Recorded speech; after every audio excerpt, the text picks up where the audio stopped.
بسم اللہ الرحمن الرحیم۔ معزز سامعین، حضرت شعیب علیہ السلام حضرت موسیٰ علیہ السلام کے سسر تھے۔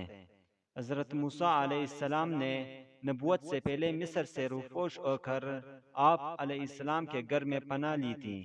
آپ علیہ السلام کے صاحبزادی سے نکاح کیا تھا، جس کا مفصل واقعہ قرآن کریم نے سورۃ القصص میں بیان فرمایا ہے۔ حضرت شعیب علیہ السلام جس قوم کی طرف مبعوث ہوئے تھے، اسے قرآن کریم میں کہیں مدین اور کہیں اصحاب الایکہ کہا گیا ہے۔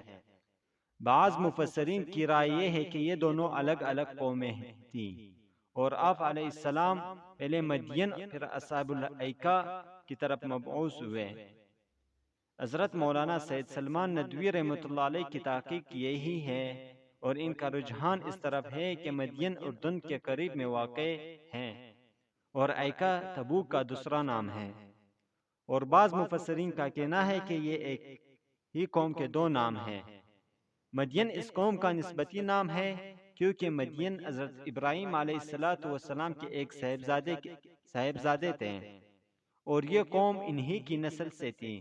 اور اصحاب الایکہ بن والے ان کا جغرافیائی نام تھا۔ یہ لوگ جس جگہ آباد تھے وہاں نہایت گھنا جنگل تھا، اسی لیے ان کو اصحاب الایکہ کہتے ہیں۔ حضرت مولانا حفظ الرحمن سیوہاری رحمۃ اللہ علیہ کا میلان اسی طرف ہے۔ حضرت یوشع علیہ السلام حضرت موسیٰ علیہ السلام کے خادم خاص تھے۔ ان کا اسم گرامی تو اگرچہ قرآن کریم میں مذکور نہیں ہے، لیکن ان کا نام لیے بغیر ان کے متعدد واقعات قرآن کریم میں بیان فرمائے گئے ہیں۔ مثلا جب حضرت موسیٰ علیہ السلام نے بنی اسرائیل کو عمالقہ سے جہاد کرنے پر آمادہ کرنا چاہا، اور پوری قوم نے انتہائی سرکشی سے حضرت موسیٰ علیہ السلام کی اس دعوت کو رد کر دیا، تو حضرت یوشع علیہ السلام پہلے شخص تھے جنہوں نے بنی اسرائیل کو ہمت دلانے کی کوشش کی۔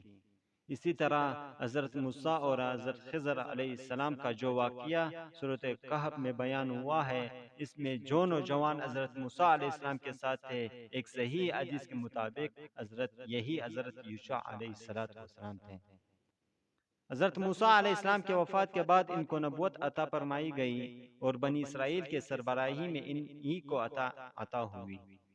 اور فلسطین کے عمالقہ سے جہاد کا جو مشن حضرت موسیٰ علیہ السلام کی حیات مبارکہ میں تکمیل رہ گیا تھا، وہ آپ ہی کے ہاتھوں پورا ہوا۔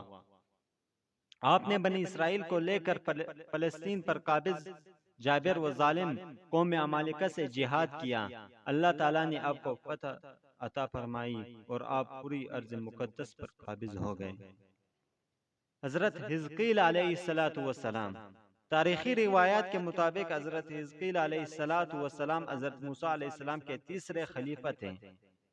پہلے خلیفہ حضرت یوشع علیہ السلام تھے، دوسرے حضرت لب بن یوحنا، اور تیسرے حضرت حزقیل علیہ السلام تھے۔ موجودہ بائبل کے عہد نامہ قدیم میں ایک صحیفہ آپ ہی کی طرف منسوب ہے۔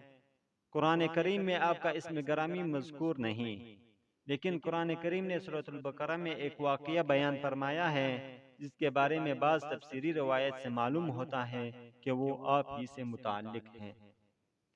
حضرت عبداللہ بن عباس رضی اللہ تعالی عنہ اور بعض دوسرے بزرگوں سے یہ روایت منقول ہے کہ ایک مرتبہ حضرت حزقیل علیہ السلام نے بنی اسرائیل کی ایک جماعت سے فرمایا کہ فلاں دشمن سے جنگ کے لیے تیار ہو جاؤ، تو وہ لوگ موت کے خوف سے بھاگ کھڑے ہوئے، اور ایک دور افتادہ وادی میں یہ سمجھ کر مقیم ہو گئے کہ اب ہم موت سے محفوظ ہو گئے۔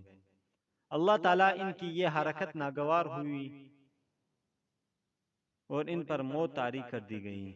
وہ سب کے سب موت کے آغوش میں چلے گئے۔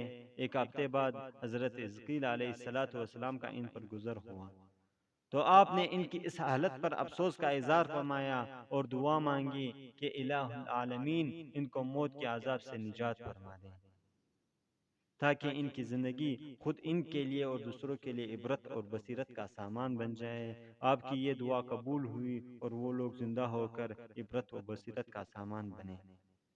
والسلام علیکم ورحمۃ اللہ وبرکاتہ۔